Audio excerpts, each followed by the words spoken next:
আমার মতে এই ফোনটির খারাপ দিকের চেয়ে ভালো দিক অনেক কম, মানে খারাপ দিকই বেশি মনে হচ্ছে আমার কাছে মনে হয় যে না, 22,000 টাকায় এই স্মার্টফোনটি ভ্যালু ফর মানি। কখনো 13 4G স্মার্টফোনটি যখন থেকে বাংলাদেশে রিলিজ হয়েছে তখন থেকে এই স্মার্টফোনটি খারাপ রিভিউ পেয়ে আসছে। গত 2 দিন যাবত এই স্মার্টফোনটি ব্যবহার করার পর আমার যে এক্সপিরিয়েন্স হলো এই স্মার্টফোনটি সম্পর্কে, সেটাই শেয়ার করবো আজকে আপনাদের সামনে। তো চলুন বন্ধুরা, কোনো কথা না বলে শুরু করা যাক আজকের ভিডিও।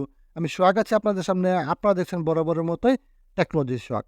তো বন্ধুরা, বক্স কন্টেন্ট হিসেবে এই স্মার্টফোনটিতে আপনি পেয়ে যাবেন সিম ট্রেজেক্টর, কিছু ডকুমেন্টেশন, 30 ওয়াটের charger, type C charger cable এবং একটি সফট কেস এবং এই রেডমি নোট 13 4G স্মার্টফোনটি। তো বন্ধুরা, এখন কথা বলা যাক এই ফোনটি ভালো দিক নিয়ে।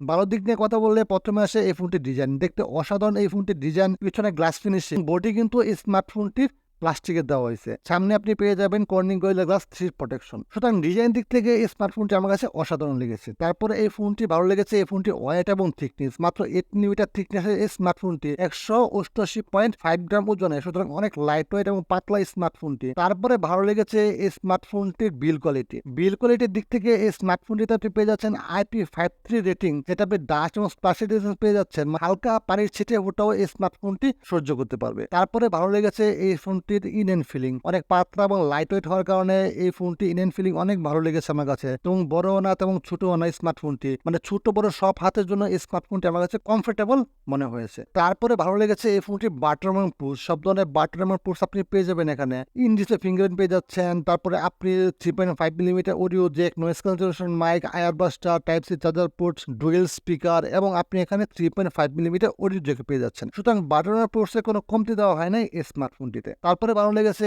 এই স্মার্টফোনটির ডিসপ্লে। 6.67 ইঞ্চির একটি অ্যামোলেড ডিসপ্লে ব্যবহার করা হয়েছে, যেটা আবার 120 Hz রিফ্রেশ এবং এই ডিসপ্লেটি 1800 নিটস পর্যন্ত ব্রাইটনেস পেয়ে যাবেন, মানে ইনডোর আউটডোর সব জায়গায় খুব কমফোর্টেবল ভাবে ইউজ করতে পারবেন। এবং সামনে পেয়ে যাচ্ছেন কর্নিং গরিলা গ্লাস 3 প্রোটেকশন এবং ডিসপ্লে যে সেলফি ক্যামেরার কাটআউট সেটা অনেক ছোট রাখা হয়েছে এবং এখানে কিন্তু বেজেল এবং চেন অনেক কম রাখা হয়েছে। সুতরাং ডিসপ্লে সেকশনে এই স্মার্টফোনটি আমার কাছে অসাধারণ লেগেছে। মিডিয়া কম্বিনেশন করে অনেক ভালো লেগেছে আমার কাছে। কালারফুল একটি ডিসপ্লে, অ্যামোলেড ডিসপ্লে এরকম পাইছিলেন যে আমি এটাই আশা করেছিলাম। তারপরে যে জিনিসটি ভালো লেগেছে এই ফোনটির রম 6GB এবং 8GB র্যাম ভেরিয়েন্ট পেয়ে যাবেন এই স্মার্টফোনটি।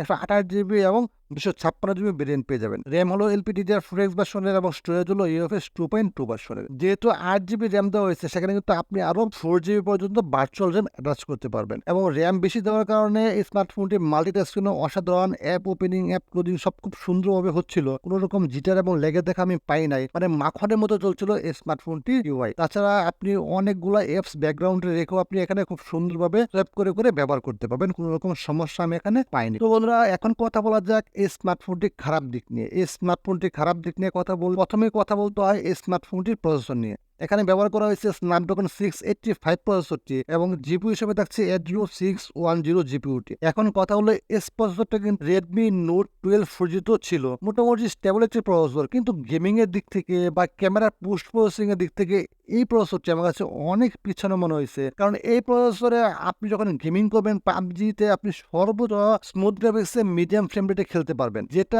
আপনি 28 ন্যানোমিটারের অন্য যে কোনো ইউনিভার্সিটির প্রসেসরের সেটিং পেয়ে যাচ্ছেন এখানে। সুতরাং আপনি যখন গেমিং করবেন ল্যাগ এবং ফ্রেম ড্রপে আপনি এখানে পেয়ে যাবেন হরহামেশাই।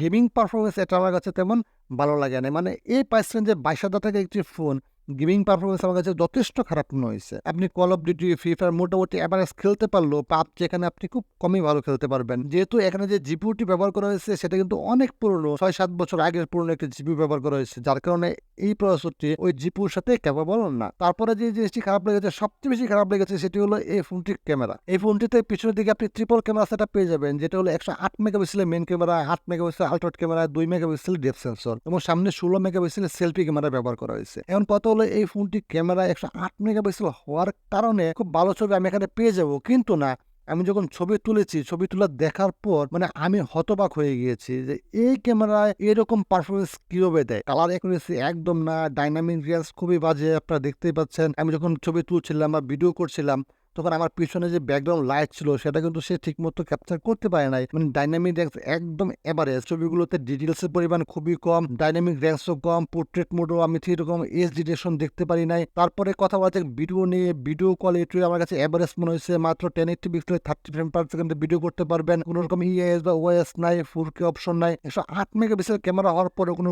4K বা 2K ভিডিও রেকর্ড করা যাচ্ছে না। কোনো রকম ইএস বা ওএস না থাকার কারণে আমার কাছে এভারেজ মনে হয়েছে এই ক্যামেরাটি, যেটা 8 থেকে 10,000 টাকার ফোনে বর্তমানে এরকম কোয়ালিটি পাওয়া যায়। তো বন্ধুরা, এখন কনক্লুশনের কথা যদি বলি তাহলে আমার মতে এই ফোনটির খারাপ দিকের চেয়ে ভালো দিক অনেক কম, মানে খারাপ দিকই বেশি মনে হচ্ছে আমার কাছে। কারণ সবচেয়ে বড় যে জিনিস থাকে একটি স্মার্টফোনে, প্রসেসর এবং ক্যামেরা, যেটা থেকে আমরা স্মার্টফোন কিনি, সেটাই হলো এই স্মার্টফোনটির সবচেয়ে খারাপ দিক। সুতরাং আমার কাছে মনে হয় যে না, 22,000 টাকা এই স্মার্টফোনটি ভ্যালু ফর মানি কখনো হয় না। তারপরও আপনারা যদি কেউ কিনতে চান, নিজের দায়িত্বে কিনবেন, দেখে শুনে কিনবেন। কারণ রেডমি কোম্পানি যদি বলা হয় যে আপডেট দিয়ে স্মার্টফোনটি পরে ঠিক করে দিবে, সেটা আমার কাছে মনে হয় না। কারণ আপডেট দেওয়ার পর তাদের স্মার্টফোন আর বেশি খারাপ হয়। তো বন্ধুরা, যদি ভিডিওটি ভালো লেগে থাকে অবশ্যই আপনার মূল্যবান মতামত কমেন্ট করতে ভুলবেন না। দেখা হচ্ছে পরবর্তী ভিডিওতে। ততক্ষণ ভালো থাকুন, সুস্থ থাকুন।